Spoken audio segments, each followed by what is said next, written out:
Welcome to the channel, folks. Clunkers and Classics, where this episode we're going to try to get the 73 Luxury Lemans Pontiac running.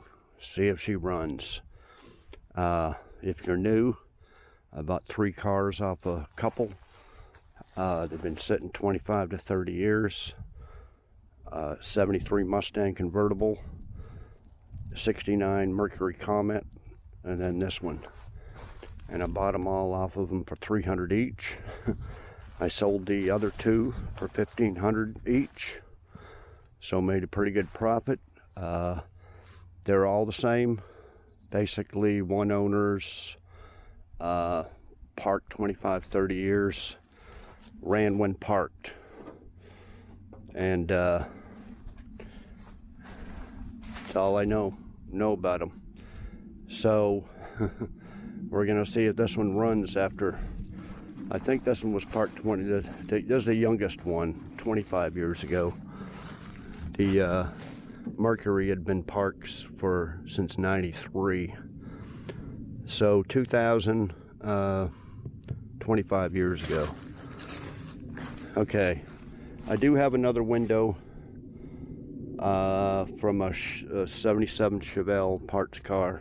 I was told by multiple people that they're the same. So we do have another window, and it had all the tires were flat on it. It had the Pontiac rally rims with all the center caps, trim rings.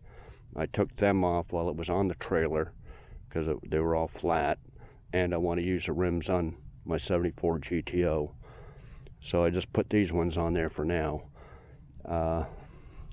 So this one I also put up for $1,500, but I've had a bunch of messages on it, but I don't know if we open this. Oh, okay. Yeah, a bunch of messages on it, but nobody serious. Couple of $1,000 offers, and I said, no, it ain't. Not gonna let her go for $1,000. So yeah, I got the fender skirts. I took them off, just one bolt, turned one bolt, and it came off. And they weren't seized on there, rusted on there, nothing like that. The video, I went through all this. I think the trunk is pretty good on it. Looks like I probably didn't take out the spare or this carpet stuff or anything, but yeah, the plan was to do nothing to these cars other than sell them, send them to a new home, and let somebody else restore them. And that's exactly where the Mustang and the Comet went to. Oh yeah, this is supposed to be the same too for a Chevelle, so a 77 Chevelle. So I should have that over there. If this was on there when I bought it, then it blew off, I guess. Driving home, blew off on the highway somewhere. And it's so original, I don't know what this is. If this is a factory, I don't think it's Bondo. It's pretty thick. I'm just not sure what this is. It's hard to believe that it'd be on Bondo over there, you know, because it's all original. And this is a gold. Or no, it's not gold. It's turned. It looks like it's a gold color, like the color of my 70 Camaro I just bought over there. But no, the original colors is burgundy. So, and it's so faded out. So I don't know what that thing is, but okay. So yeah, the seat's got a big hole in it. Passenger floor's got a big hole in it, and I think it had 94,580 miles. Got the it's not tilt steering, is it? cruise control, but no tilt steering. But we got the keys. Aftermarket stereo in it. Some wires kind of hanging down. I don't know what these were for, but basically it should run. I mean, it should function to run, like key works and all that stuff. So, and I don't know, somebody had busted a window and they actually bolted this piece of plexiglass in there. But am I going to restore it? No, I'm not going to. I whatever these cars are called, Melees or Colonnades or the 73 to 77, they're not worth the work, guys. For entertainment value, could I get it running, driving, stopping, and burn some rubber and fly down a gravel road for YouTube views? Yeah, I could, but that's not what my channel's about. We gotta be practical here. Is it worth the time and the money to restore this thing back? You know, paint and everything to sell, and no, it's not worth it. It may be worth trying to get it running and selling it as is, but again, nobody's going to want to give shit for it. This car is probably only worth, well, it's worth trying to get it running to see if we got a good drivetrain, see if the engine transmission is any good, so we can use that in a car that's worth more money. Firebird, Le Mans, or like a earlier, you know, I got a 70 Le Mans. It's worth quite a bit. Yes, you know, 70 to 72, or even older. I'm just not much into the older ones, but I like 70 to 72. Ventura, you know, like a Nova, like my 74 GTO. Good drivetrain for that. But to keep this whole, to keep it all factory original, numbers matching, it ain't worth nothing, guys. So you can tell that. But it's probably been a month or two since I bought these three cars, and you can tell that nobody's come over. The Mercury and the Mustang went real quick. Not this one. So that just tells you right there that and I noticed when I got some of these parts from a subscriber, I do got two 15-inch rims here. I think they're Pontiac, although they look a little bit different. And then I got three more over there, so I actually do got five rims. Yeah, see, what was on here was 14-inch, and I was going to keep them for my 74 GTO. Then I noticed I had these two, and it's like, well, the other three are 15-inch. I do got a set of 15-inch. Not as nice, more rusty. But anyway, yeah, if somebody wanted it, we could throw in 4 15-inch rims that need restored as well. Okay, so yeah, the only rust on the body is the bottom of these fenders down there. See? So yeah, you know, when you restore it, you need all the weather stripping. You need so much stuff to fix it up, make it roadworthy. Now, if I get it running and driving, you know, without spending any money on it, like doing brake jobs and tires and stuff like that, I'd probably, you know, try to get $2,500 for it, because that's probably what the drivetrain would be worth to me. Well, the drivetrain is going to be worth another $1,000 to me, so there's $2,500 running and driving, and yeah, don't know if anybody would give that for it. But is it a desirable drivetrain? No, it's 1973. So let's look under the hood. 73. Bogged down on horsepower. Originally I thought this came with a catalytic converter, but I think when we're looking under it, when it was on the trailer, didn't have a catalytic converter, and I said, man, somebody must have pulled that off. But no, I think it was 74 they had catalytic converters, you know, I think right around there. So yeah, it didn't come with one on the factory, it doesn't have one on there, but you know, everything's all rusty under there. You know, that's another thing. You have to do the exhaust work, all the floor work. It's just, nobody wants to give nothing for it. So, and it's a 350. I was hoping it might be a 455, but no. Yeah, I got a title to it too. Oh, it does have a battery, 25-year-old battery in it. And they had problems with the battery. They put on different terminals. Yeah, they put on the adapters, and the we can do that.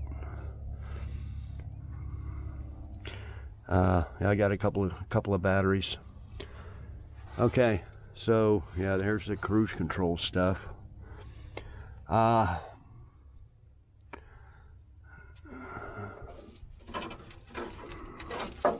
be the hood latch. Okay, I'm gonna by hand. I'm just gonna take some of all this stuff up here so we don't have a fire.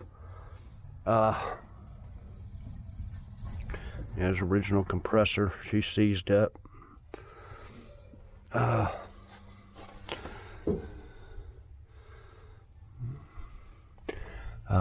not sure where the look around for the oil.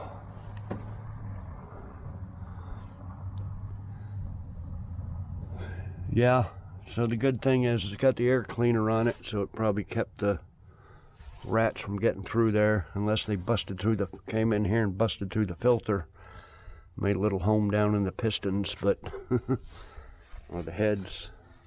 This fell off of it when I was unloading it, some points, and that got me to thinking, oh shit, it's points, it's not HEI.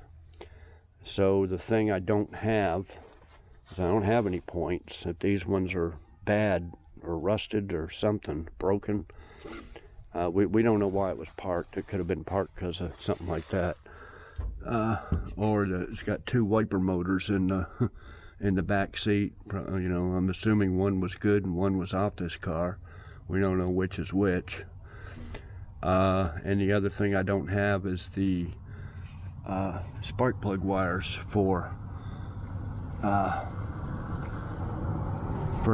points distributor. They're different than HEI. But we can already, oh, that's a vacuum line. We don't know what's all cut and eaten by rats. These two vacuum lines are, though. Those two are eaten up. We don't know if the spark plug wires are. So far I can't really see. Like I said, I'm gonna have to get all the rat turds off of this air cleaner.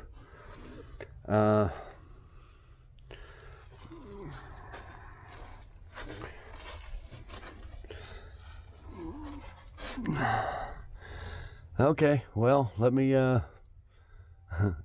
it's not over. I'm not gonna pull it over by the shop, so I don't have an air hose here to blow all this stuff off.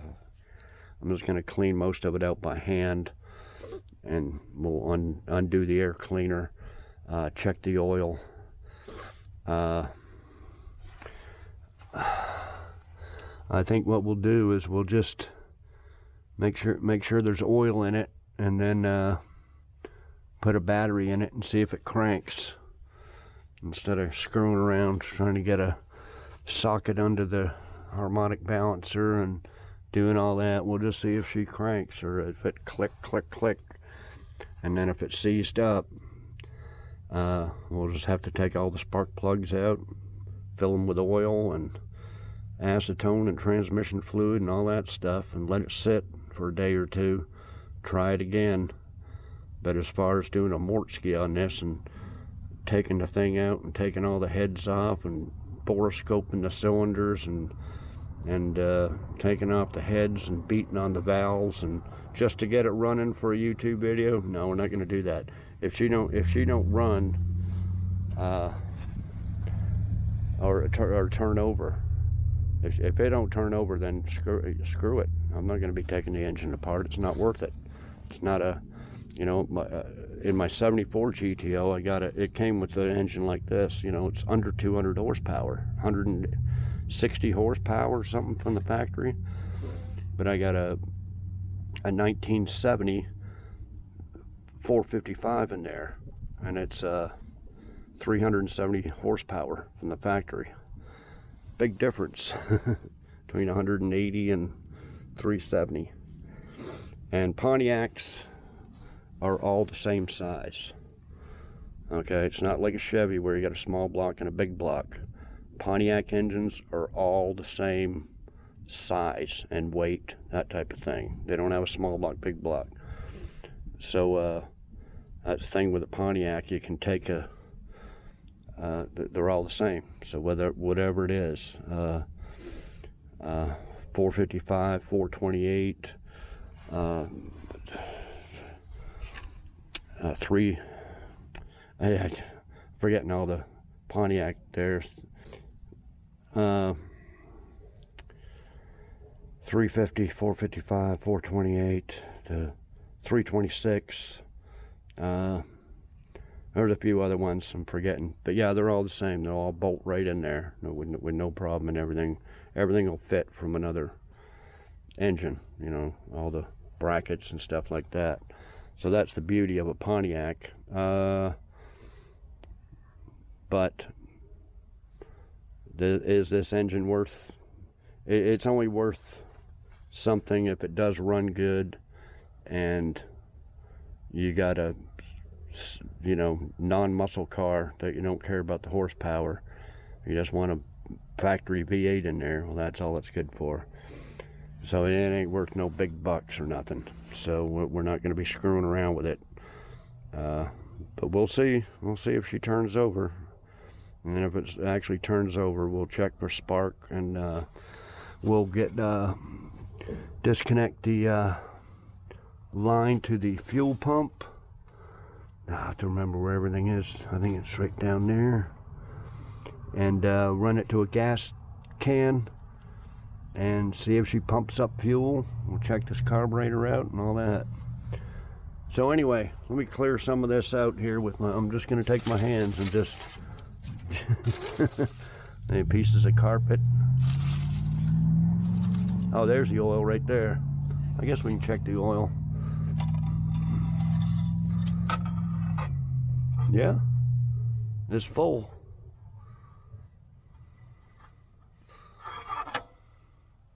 I don't want to get that full of crap. Okay. And if it does run, yeah, we'll change the oil, and we'll put it up for sale. See, right now I got it up for $1,500, just like the other two were, and I said I haven't touched them. They've been sitting, haven't tried starting them or nothing. So it's you know, 50-50 shot for somebody to buy one, and whether it will, whether it's not seized and will run or rebuildable, whatever they want.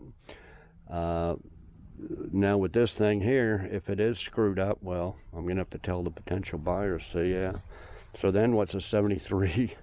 What's it worth with a bad engine in it? Right now you got a good shot that it might run, but if we screw around with it and it's seized up, well, that's probably worth even less, you know. But anyway, okay, let me clean some of this stuff off. We'll take out the air cleaner and all that, and we'll check it all out and all that stuff. So I'll be back. Okay, guys, took the air cleaner off. Cheesy 2-barrel. Okay, I scooped out with my hand as much crap as I could get. The carburetor's not stuck. I don't think the spark plug wires are chewed through. from what I can see. Hard to see on the other side, but all the vacuum lines are. But there's something about them spark plug wires that the rats didn't want to chew. This radiator, it's busted. Somebody leaned down and busted that off. So radiator's no good. So I was cleaning off the terminals. I got a bunch of these new terminals here. So I started put them on there, and I got a new battery for another car. So I got the positive. Oh, yeah, okay. So the positive. Oh no, I got it backwards. Damn it. No wonder why it smoked. I was just going to show you it's smoking the wires, but I had it backwards. I connected that. I was starting to put that on there and some smoke came up, so I had it on. I don't think I got this under that good. I thought this was the, I couldn't see it here. So anyway, this is the negative. Okay. Hopefully I didn't fry anything. I stuck that cable on there and some smoke came up through here. And I was like, ah, damn it. Oh, well.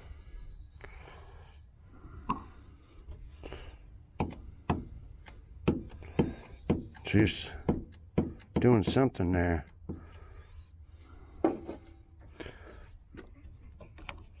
I may have fried something already. But anyway, the negative is right there. And the positive goes down to the starter. So, yeah, I might have already fried something. It's not supposed to.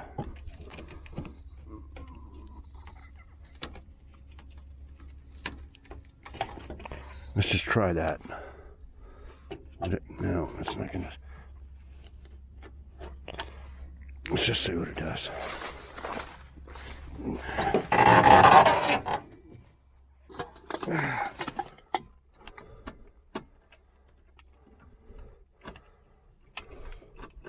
No.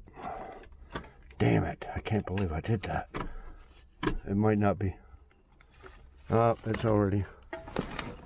She's already smoking over there. See, we got smoke coming up through there.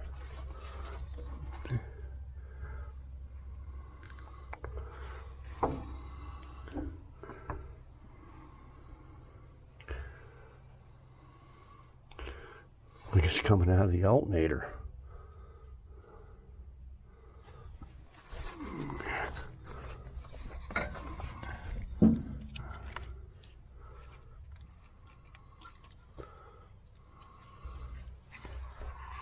Yeah.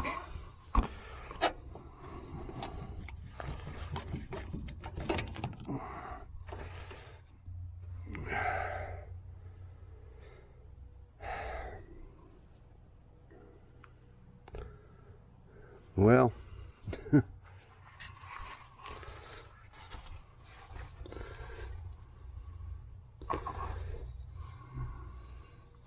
yeah, it must be this positive down here is touching in that steel. A little, I think the starter's over on the driver's side. But why is it smoking up here?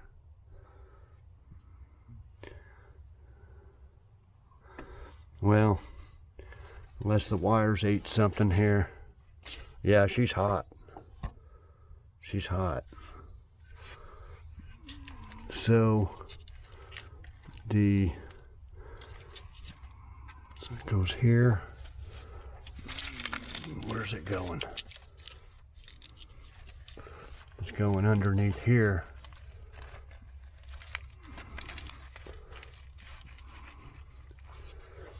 See, all these wires are chewed here. Oh yeah, see? I think that's to something else.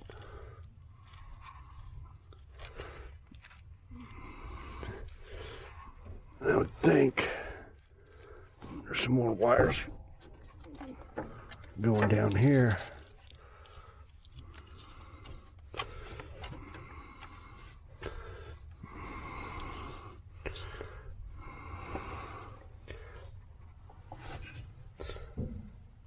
Damn. Yeah, that alternator's hot as hell. So some wires are crossed. You can check that fuse there. I'm going in here, going across there. The wires are arced or something. And then it's gonna go up, probably in that harness there to the fuse block. Well, let me mess with it some more, and I'll be back. Okay, guys, I got a product to show you. A flashlight, Sofirn, model SR23, 3300 lumens. Can see 200 meters. Comes in this box here.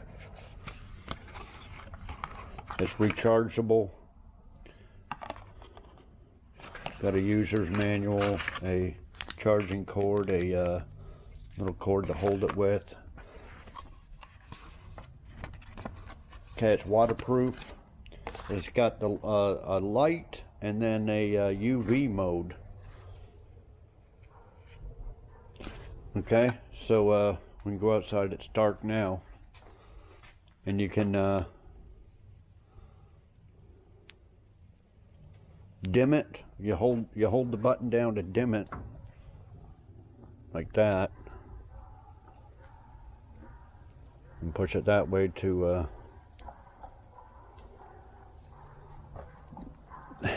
Nikki's eating some bread. So yeah, it we can walk down here and see how dark it is down there. We can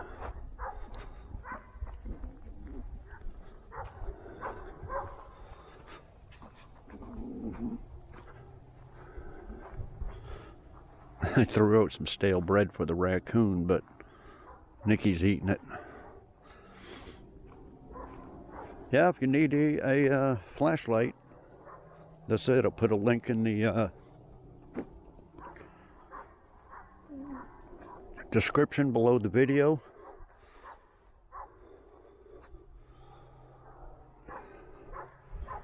Pretty bright. So push the other button for UV. Look for stains and stuff like that. I don't know. But the main thing is this.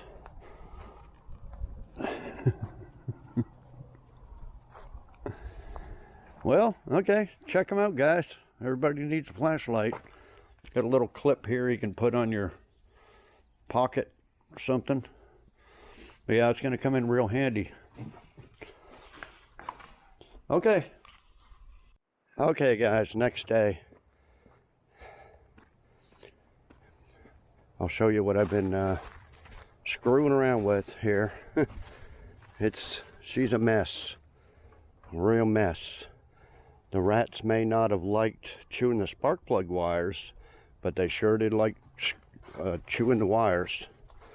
So let me show you. I kind of took some of this. Those wires there are just for a radio or a CB. There's a CB antenna underneath the seat, so I don't know what they were doing. So let me get up underneath here.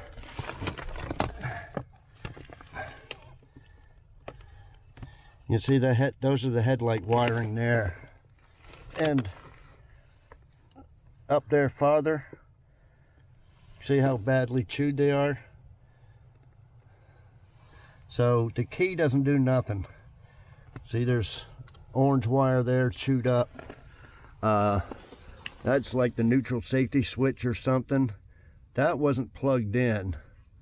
That one with the pink and yellow wire, I plugged it in. There was this this thing here, not plugged in but close to it. I don't know what that is, something to do with the radio or something. But the other wire over there, the other plug, the two purple wires, those are important wires and they're not hooked up. I would assume this is one of them and this is the other, but there's no power coming out of either one of them with the key. So that's up there, that's eaten up. So we're not gonna get it. We're not gonna get no power or whatsoever coming from the ignition. Doesn't do anything. So then I got underneath here. I don't remember my other Pontiacs being like this, but they may have been. Let me get up underneath here. That's where the starter is, up here. See the starter? That little cover, that's the solenoid. Underneath that cover, there's the exhaust pipe and the manifold and the block. You can't get at them wires there. There's no way of getting at them wires. You'd have to take the starter off, drop it down, and then do the wires that way. So yeah, everything's here. The floors are kind of rusty. So now I got underneath the front and going in this way, but yeah, you can't still get at them wires. They're down in here. You know, not sure if I could take that cover off, but anyway, this positive wire here, this positive cable, that goes to the starter. Okay, that's your main one that hooks to your battery to the starter. The other wires from it come up here. And see that? That's this harness right here. So these two are going into that. So right now, this red wire here is getting power. Okay, that's getting power. So there's only 3 wires. That red one, this brown and yellow. So technically should be able to hit, I don't know which wire. I think the yellow is just for points cars. I forget exactly what it does. So basically this brown one here should be able to, we'll cut that, get an end on it, and you should be able to touch that to that, and that starter should turn over. Technically. Like I said, it's just them 3 wires there. These are all going to the alternator. I got the alternator completely disconnected. But right now, there is power getting to that, because that's going down and it's connecting to this red wire. So there's power from this cable going into the starter and coming back out to this red one here. So we want this, I think this brown one, to connect, and it should turn over if it's not seized. After that, we'll have to figure out if the wires to the distributor and points, and it should have a coil on it. Oh, there's the coil right there. That one's connected.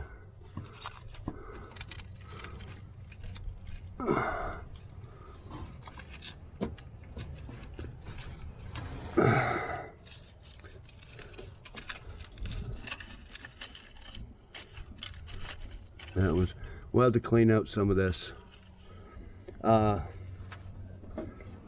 So let me see if it'll crank first. and then we'll see if we can get power to the coil and the points distributor there, and we'll go from there. So, and I had to take that radiator hose off because it was right here. So I had to take that hose off, get at this.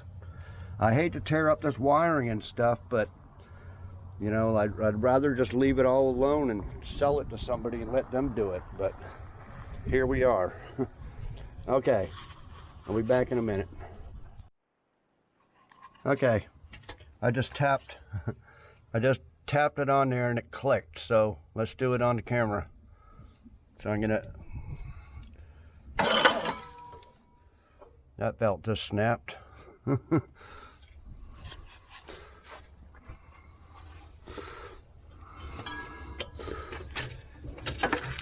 Well, it's jammed in there.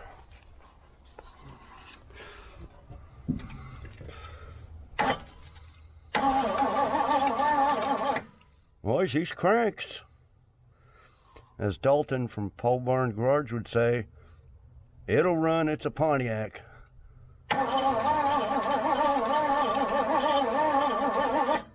Okay, so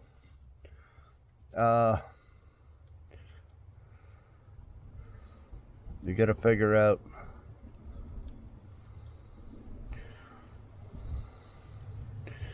I forgot what that yellow wire. I think it's to do with the cranking. It only sends a lower voltage to the points or something. Maybe I should have kept that connected. That's the yellow and the brown there. So technically that should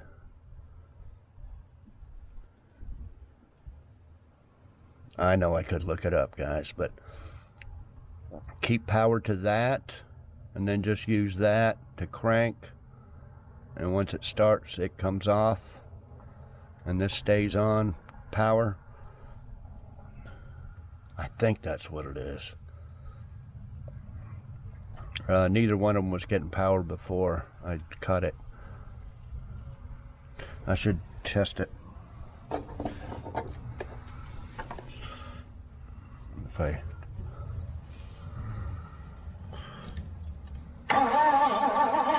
see, as you're cranking, that yellow will get power. So maybe I'll snip this yellow here and connect them both back up together. And we'll check at the coil. I'll check them coil wires again and see if we are getting power to the distributor and then to the spark plugs. Well, it cranks, not seized up. Okay, I'll be back in a minute. Okay, guys, I hooked this yellow wire back up. I had to use a little extension. Put my tester on it, and if I turn the key, that goes to the coil. So if I turn the key, it actually works. See, it lit up there. So at least one wire works in the ignition. So I think this comes up to the positive on the coil there, and then there's another wire, and I think it goes back, yeah, it goes into this harness. So that's that wire.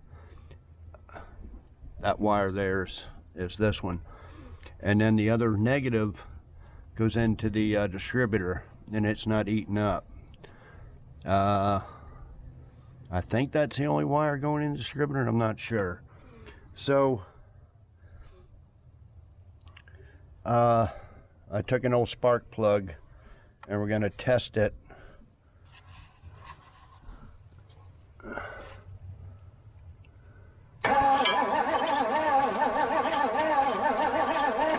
I don't see no spark. This is the only spark plug wire that was off.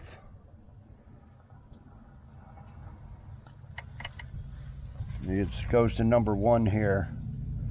So it was off.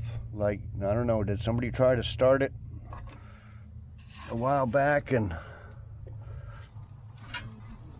let's try this one here.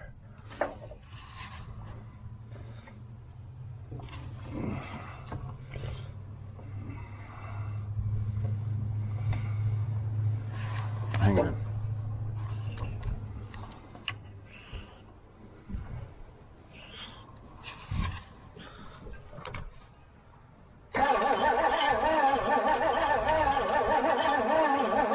I don't see no spark.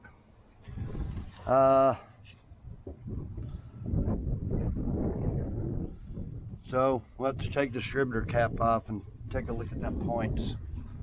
I said these this was in the car somehow and fell off when I was loading it. So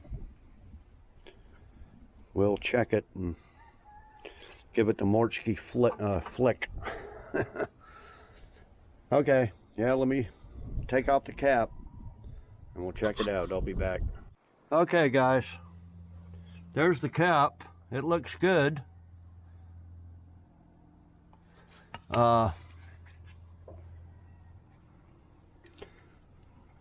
There's the rotor. It looks good too.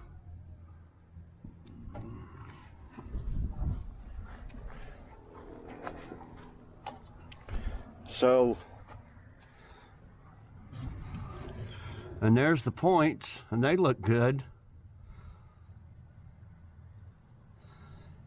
And I just cranked it over, and it sure looks like it's sparking to me.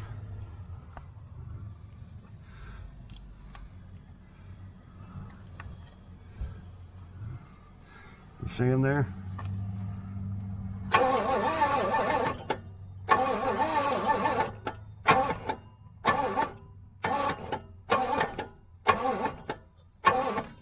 Unless it's the flashlight glare.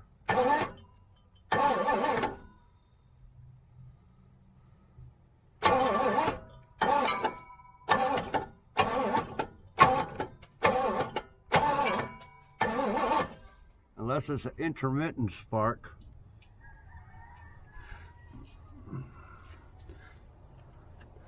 Anyway, let me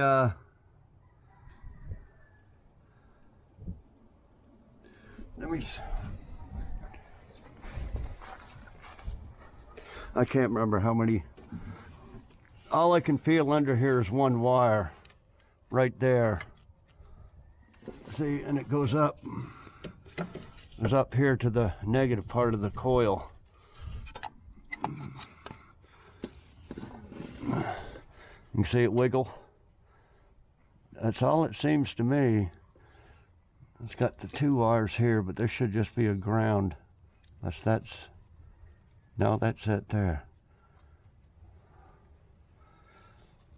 It goes to that side. So technically that should, okay, let me mess with it some more and make sure it's getting power to there. Getting a bunch of shit in here. Yeah, I wish I had an air hose. I could blow all that shit out of there. But anyway,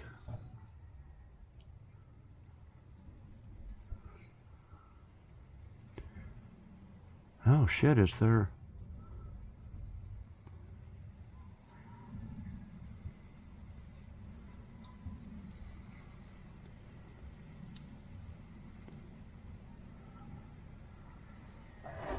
No. I was going to say, is there something supposed to be there? I'm not sure. I don't think I got, well, the only other points distributor I got is in that 68 Nova 6-cylinder.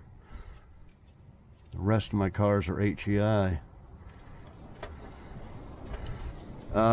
Anyway, let me screw around with that, make sure it is getting power to it and sparking. I'll be back. Okay guys, it is getting spark. I took the coil wire up the distributor here, put a spark plug in it, sparking like hell, and then I checked out these two here, but I had to ground them. Yeah, I don't think on HEI you got to ground them, because I never do. So I thought, well, I'll ground it, and I put that spark plug right up to here, and sure enough, it was sparking. Now this one was sparking real good, and then this one I kept screwing around with it, and it finally sparked. So I don't know if it was a bad ground or just an intermittent spark. This wire here is chewed up pretty good, but it's still sparking. These ones, I don't know. I guess I could check every single plug, see if each one's getting fire. And this one on this side below the AC compressor, I can't tell. I think I reached, from what I can reach, it seems like they're all connected. They're not busted in half, but there's still a bunch of crap down in here. So I think we'll just get some gas, and we go get a gas can and fill up the float bowl right there, I believe. Just pour some gas in there and see if she wants to fire. Okay, I'll be back. Okay guys, she's gonna run. Let's pour some gas down there, and that belt that was still stuck on there, I just threw it over here. It just slung around there. Dangerous. It'd come off and hit you in the head. So yeah, I just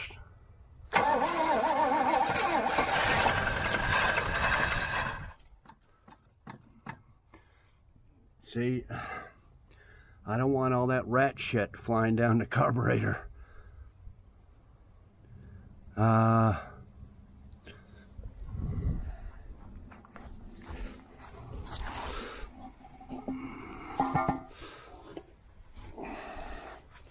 Not exactly sure where that pointed to, but maybe that'll help a little bit. We need to, okay.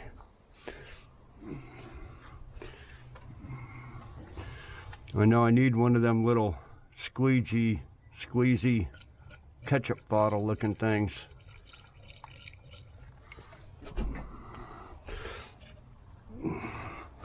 And I should have a fire extinguisher close. Okay.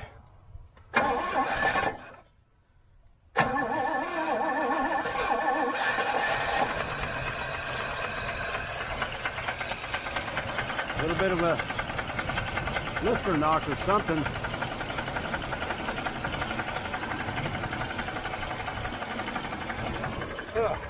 It's blowing shit out. It's even idling.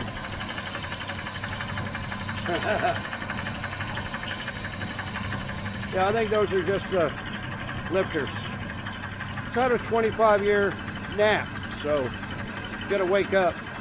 Rip Van Winkle. That's what I should call this car. Man, it runs.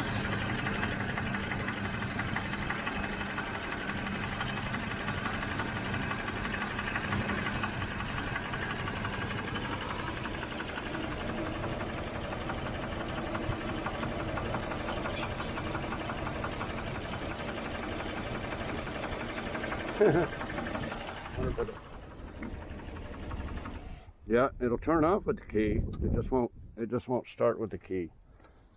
Okay. We got a few problems with, oh, that thing's blowing away. It's pretty windy today, but at least it's nice. It's in the 60s. It'll be in the 60s all week. Sorry for you guys in the Midwest and the North and the Northeast, but it's winter time for you guys. But here, I haven't been getting much done. For the last week, it's been high in the 40s. So I just didn't want to be out here working.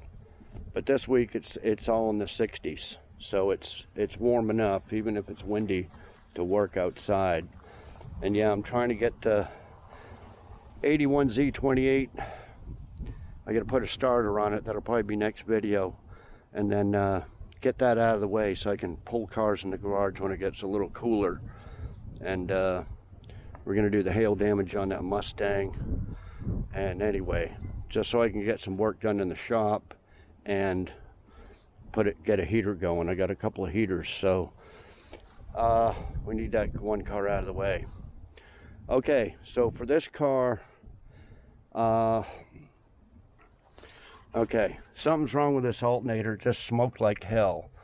But this is getting power right here, so I don't know. I guess we could take these off. I don't want them, you know, we're gonna try to drive this thing. I guess I should have checked the transmission fluid, or see if it goes into drive.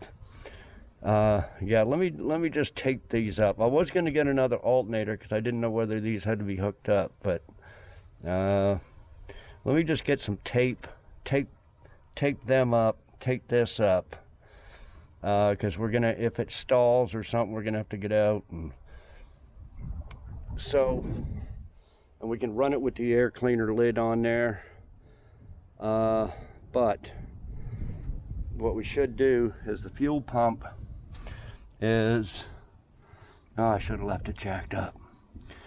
Fuel pump, I believe, is right down there. So what we're gonna do is, I don't have a boat tank, I don't think. Run a line from this gas can into the fuel pump. Disconnect the fuel line, go into the fuel pump, and then run a line from there to this can, and we can stick it up here somewhere. Got to clean up all this shit, and that way we can get a can of gas here. Well, I'm gonna let it run here for a little bit. I'm gonna put some gas in, let it run, and see if it actually goes into gear and starts moving. If not, I'll put some fluid in there, and then if it starts to move, then we want to drive it. So then we'll hook up the can. No use hooking up all this if it ain't even gonna move, because we just heard it run for a minute or so just by filling up the float bowl. So yeah, let me do that. Yeah, there's the transmission fluid there. Man, everything's so full of shit here. It's just,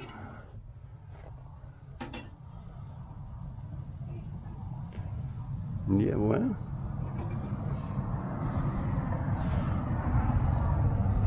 now having brakes is another thing. Is it gonna have brakes? And you got to figure, this thing's got 1 million vacuum leaks. All them vacuum lines are eaten. I do have to have a bunch of caps that I could put on all of them, but I don't even think we need it. It seems to run without stalling or hesitating or anything. That's what I was thinking with the power brakes, where the line is. Well, let me put some more gas in here, and we'll see together if it goes into gear.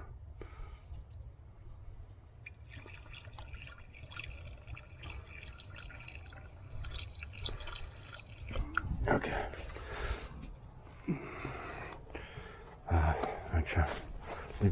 I turn the key back on.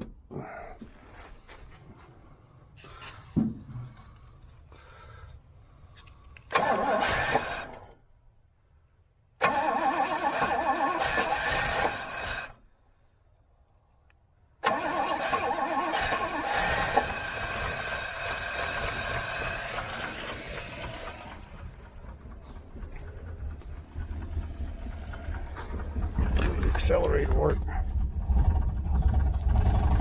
Okay.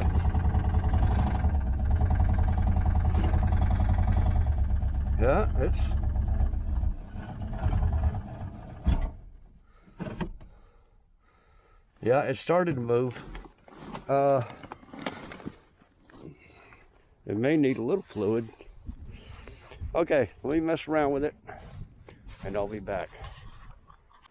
Okay guys, I got her up and running. No blue smoke or nothing, just blew a bunch of like dust and stuff out of there. It started running a little rough and I started revving it.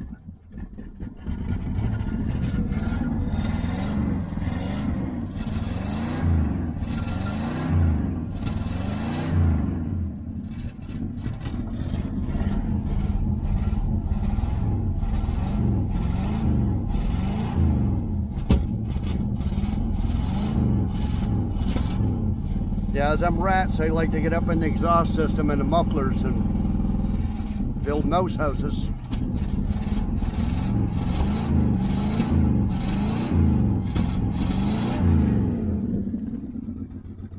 Yeah, you know, you see cars that'll blow white smoke, blue smoke. Well, this blows brown smoke, dust, dust and rust, blows rust.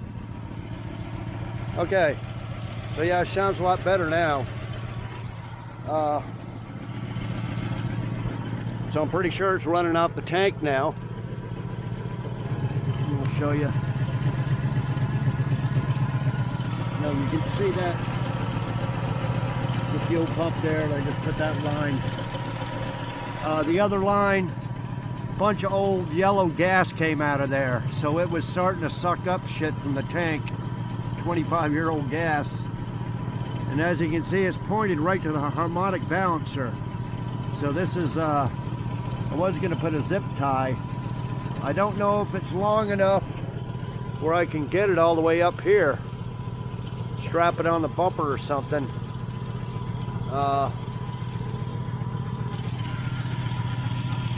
I'm not sure.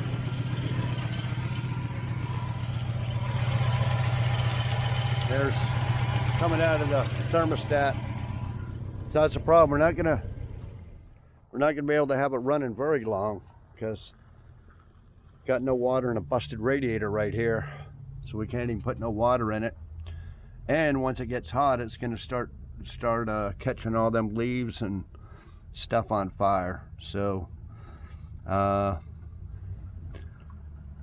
put the air cleaner on there to keep the shit from going down the carburetor into the engine. So let me see. I don't have one big long piece of hose.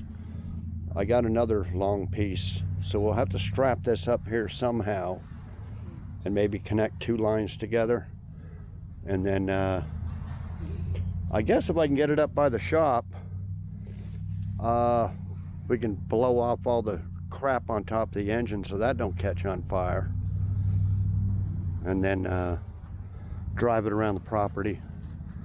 But yeah, it's probably, I didn't check the brakes, but it's probably gotten on. But anyway, let me see if I can get this gas tank up there and move this stuff out of the way and see if it'll move. Okay guys, very sketchy, but I put gas in this 1 gallon jug here. I couldn't find a bungee cord, I just used this. Now it's not going to fall into the engine because the power steering hose is right here. So I think it's pretty good, but of course it could splash up and everything else, catch a fire. So let's turn the key on for the coil and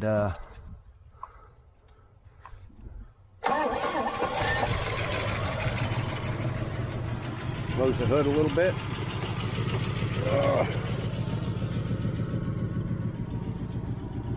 Okay, let's try it. Let's try it. I didn't check the transmission fluid. We'll do that up at the shop here.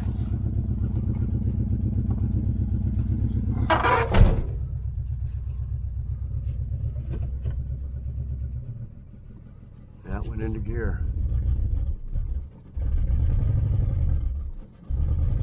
Come on, Rip Van Winkle. Come on. There we go.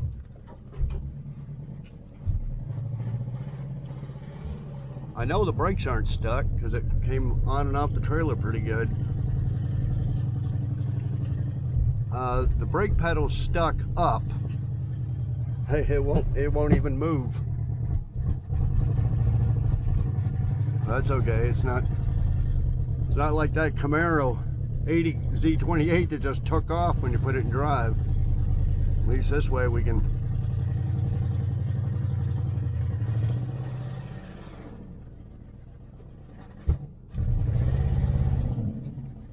Oh, no brakes. Well, first time it's moved on its own in 25 years. I think what I'll do is put a quart of transmission fluid in there just to be on the safe side. There's Nikki. Hey, Nikki. The car scare you? Oh. Okay. Yeah, let me put about a quart of fluid in there. See what time it is. We want to wrap this up before it gets dark. 4:16. Let me blow some of this stuff off with turn on my air compressor and blow some of that crap off there, and then put a quart of fluid in there, and we'll see if we can drive it around. Then we're gonna have to decide whether I want to put this up as is. I am not redoing all that wiring. There's no friggin' way. If somebody wants to know if it runs and drives, we can do it just the way we did it. And I'm just gonna have to tell them they're gonna have to do all the wiring. And now I noticed all the holes in the floor. So yep, it's gonna need floor work, rewired, and everything else you can actually see. You know, seats. I got a couple extra seats, probably better than these ones, because these ones are, see the passenger side, big old hole in it. Yeah, I don't know if anybody's gonna buy it, guys. I don't know. I had put it up for $2,500 and take two. Got to figure out if that motor, if it's worth saving, you know, because to me, that motor and transmission's worth saving. Somebody asked a while back, well, when I bought these three, when I was telling y'all, hey, these cars are not my dream cars, but they're somebody's dream cars. So a few people asked me what my dream cars would be, and I said one guy, I like those old the original Ford GT40, is it, like the 60s? Yeah, and I know they remade them in the early 2000s or something, but I wouldn't mind one of them. But another car that I would like to get would be like a 70 Trans Am. Now I got a 70 Z28. You know, if you haven't seen that video, you can watch that. Not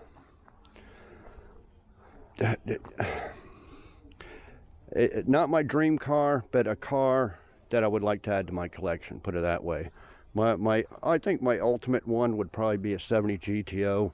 You know, I got the 70 Lemans here, and it's a Le Mans Sport. So it's got the buckets, console.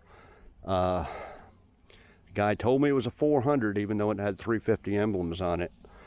But when I got up underneath there and looked, it's stamped 350. That's with Pontiacs. It's stamped on the block what it is. Oh, when I mentioned those Pontiac engines, you know, I was saying, oh, a 350, a 428, 455. Yeah, I forgot the best engine. Well, one of the best engines, common engines, is a 400. When I was a kid, I had two of these, you know.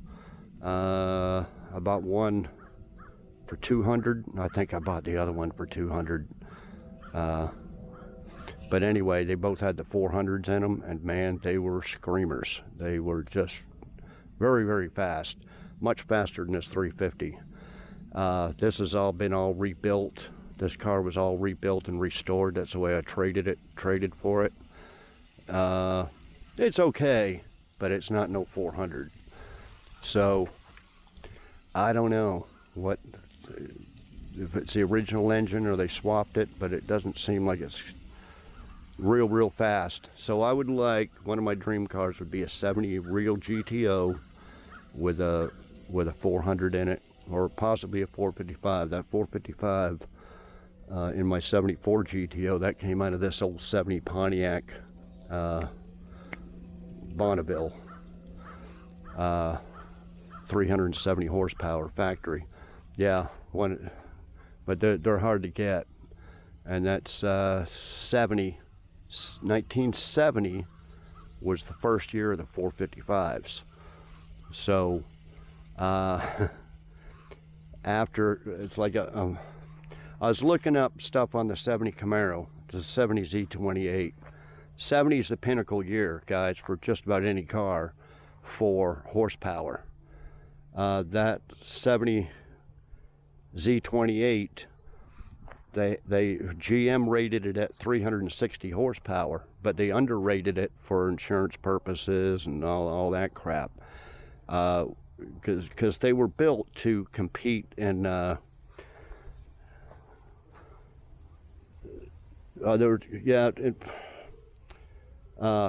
forget, but one of them was for NASCAR, and NASCAR did their own checked it out and said, no, it's 425 horsepower.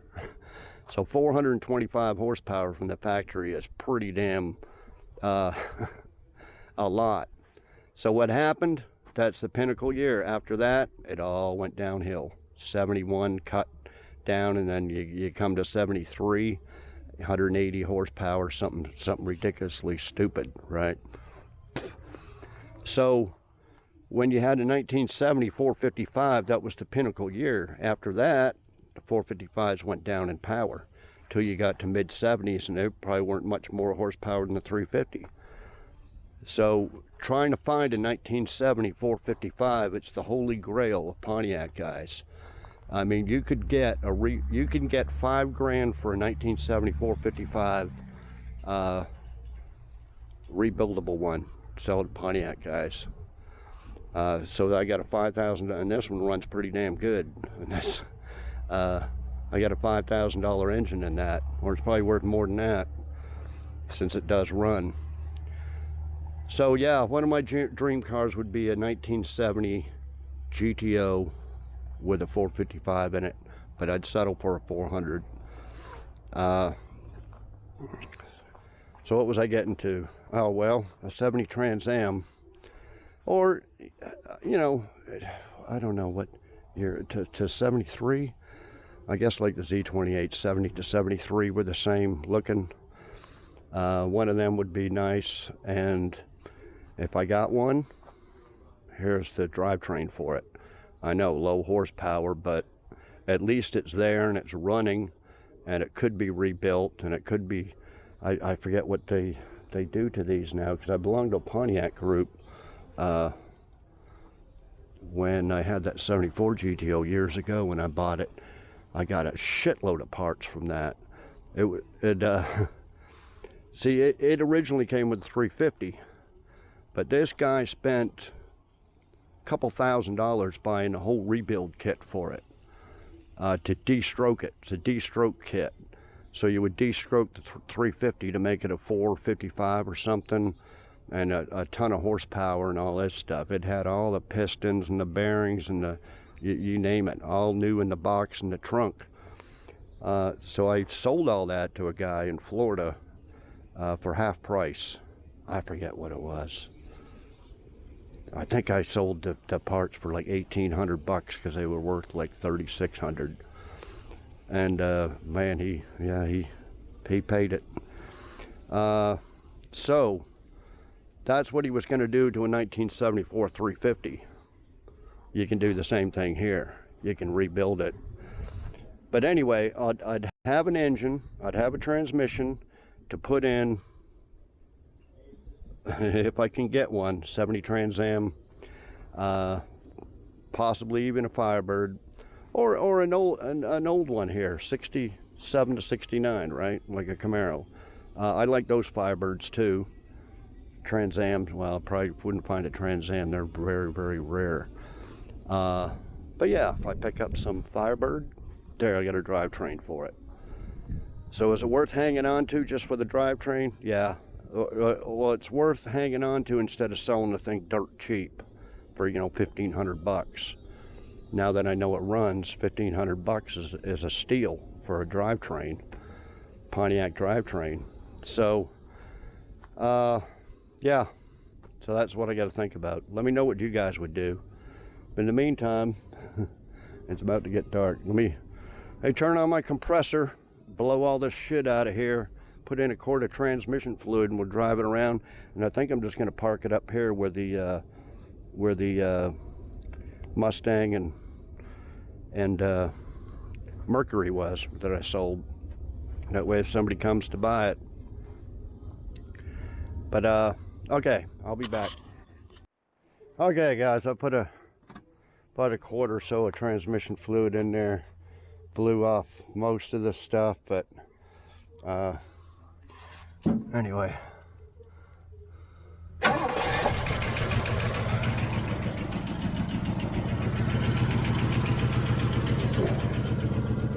Should have lubed that hood hinges up while I was at it, but okay.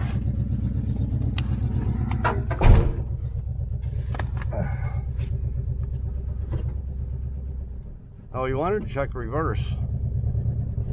There's neutral.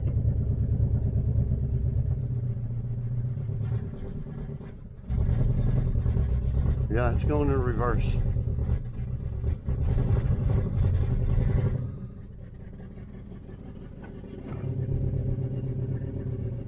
Hell, it might need more transmission fluid.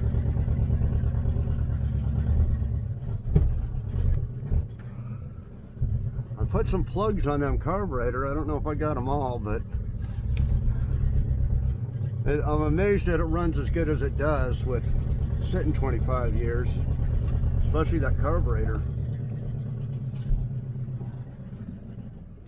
Uh-oh. Shit. Hope we didn't run out of gas. Well, he may have just hesitated. I don't know.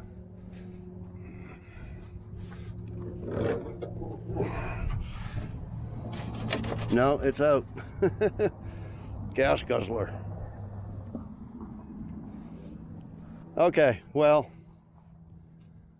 sun's going down rapidly.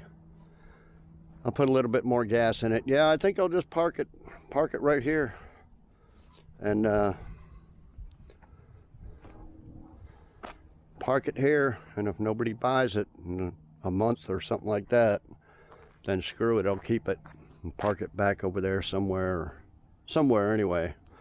But anyway, guys, there it is, and yeah, back in the day, you know, when I grew up, most of you guys grew up, the junkyards were full of these cars. You know, I'm saying old cars, you know, Camaros and Firebirds and Lemanses and, you know, ones I was talking about. But yeah, not no more. Now, there is none left. I mean, you might see them on YouTube, somebody going out to somebody's property and seeing, you know, like Pole Barn Garage and Junkyard Digs. They found this place with a bunch of old Pontiacs in it. Yeah, those aren't really junkyards. They're not open to the public. They're probably not even open. They're just some guy's collection, forgotten collection, way out in the country. Yeah, there might be some of them scattered throughout the United States, but you know, like somebody sent me somebody said, oh, there's parts for that car in Arizona. Yeah, well, I'm not going halfway across the country to look for parts, and I'm sure the hell is not going to have them shipped. You know, like I think I was talking about my Camaro E28. I needed, you know, fenders. Well, you know, businesses get a big discount, like eBay shippers, to ship fenders and stuff. It's still oversized, but us little guys, no, we got to pay through the teeth to have stuff shipped. You know, I don't know why, but a while back, one of the seats, somebody was going to send me a seat. Well, it was $500 to ship one bucket seat. $530, I think it was. So yeah, I'm not going to have anything shipped bigger than a, you know, and I'm not. So back in the day, you could go to your local junkyard down the street and see hundreds of these cars and pick out, you know, a drivetrain and, you know, what you need. Yeah, but not no more. So you can't, you know, go to your local junkyard. Oh, give me a running 350 for, you know, $100 or $200 or something, what they used to be. Yeah, not, or a 350 Pontiac or something. Yeah, they're not around. So nowadays, when you get one, you should really keep it to either make money parting it out, or make sure you save the parts you need or you think you're going to need if you're building cars like I am. So I think that's probably what I'll do. I'll just keep this around for the drivetrain, for something that's worth some money, because this car's basically worthless. I mean, yeah, there are people that wouldn't mind fixing one up, but they're not going to give shit for it. That's the problem. They're cheap bastards. They don't want to they don't want to give nothing for it. Well, I am too. I mean, I bought that 70 Z28 there for $1,500 with all them new parts, sheet metal parts. Yeah, that was a bargain. But would I sell it for $1,500 like that? No freaking way. You know, it'd be if that was mine and to sell, that I wanted to sell it, no less than $5,000. With, you know, because it's got a couple $1,000s worth of new sheet metal, plus a 70 Z28 is very rare.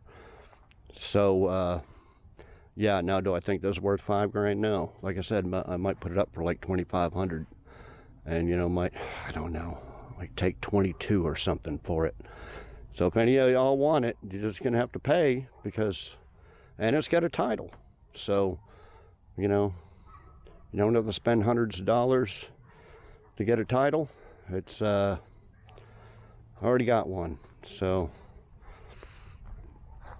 there it is, guys. And like I said, I got Pontiac rims. I showed you those two over there. I showed these a long time ago, but so there was two. I think those are 15-inch there, and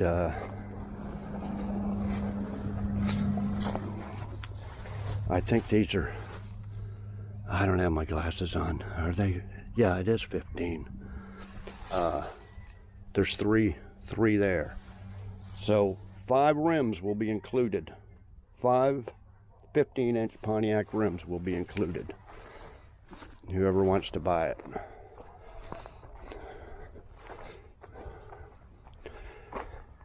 So yeah, let me know what you would do with it. Like I said, even restored, fixed up all the way and everything. It'd be like Art's 77 Malibu here. Just can't sell it. You get a few. I've got a lot of good trade offers in and stuff. Another motorhome, if you've been following along, somebody offered me an 84 really nice motorhome diesel bus thing. Another guy just offered me a 2005 motorhome that looks pretty damn nice too, and he's asking 20 grand for it. So that's probably the way we're gonna have to trade for this.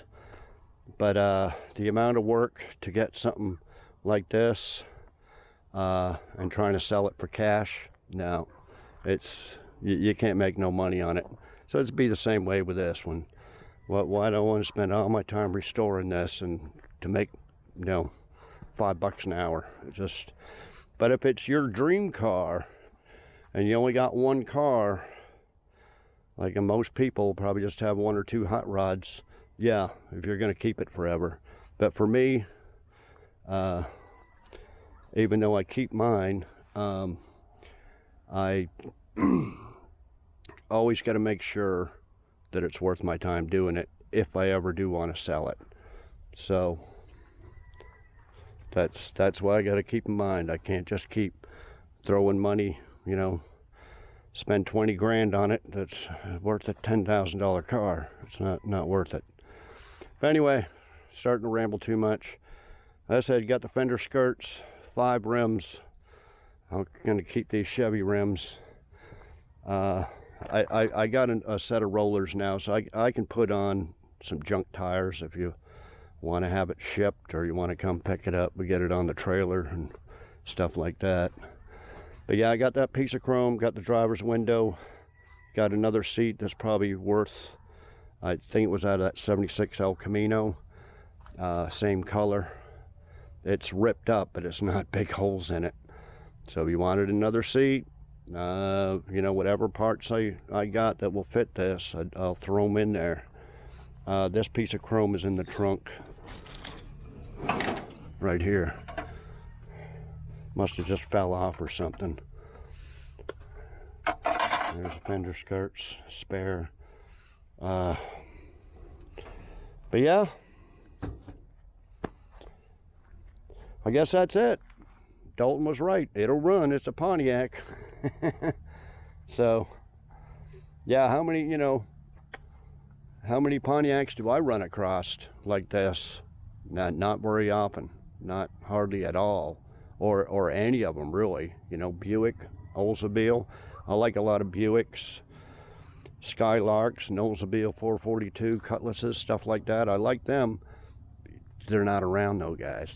They're just not easily found. So yeah, but anyway, that's it, guys. Let me know what you think. And subscribe if you haven't.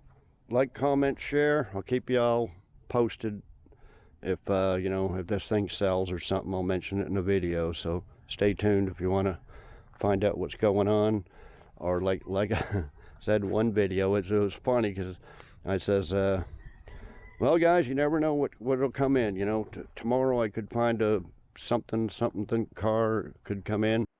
Okay guys, I ran out of memory on my SD card when I was talking, so we'll end the video on that. Subscribe if you haven't. Like, comment, share, all that stuff, and we'll see y'all next video. Thanks everybody for watching.